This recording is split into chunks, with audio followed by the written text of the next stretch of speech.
உங்களால நினைச்சு கூட பார்க்க முடியாத ஒரு அமானுஷ்யமான விஷயத்த வாங்க கேட்கலாம். அதுக்கு முன்னாடி உங்க நேமே சொல்லி போடணும். உங்க நேம் கமெண்ட் பாக்ஸ்ல கமெண்ட் பண்ணுங்க. நம்ம சேனலையும் சப்ஸ்கிரைப் பண்ணிடுங்க.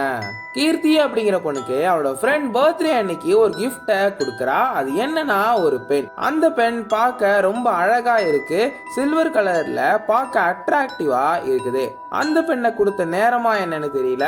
அவளுக்கு அசைன்மெண்ட் நிறைய கொடுத்துருக்காங்க. அதுவும் லாஸ்ட் டேட் மறுநாள் அப்படின்னு சொல்லிட்டாங்க. அதனால கீர்த்தி அசைன்மெண்ட்டை விடிய விடிய தூங்காம எழுதுறா. ஒரு வழியா எல்லா அசைன்மெண்ட்டையும் எழுதி முடிச்சுட்டா. அடுத்த நாள் காலேஜுக்கு போறா. அசைன்மெண்ட் எல்லாத்தையுமே சப்மிட் பண்ணிட்டு கிளாஸ்ல வந்து உட்காடுறா. கொஞ்ச நேரம் கழிச்சு ஸ்டாஃப் ரூம்ல இருந்து கீர்த்திய வர சொல்றாங்க.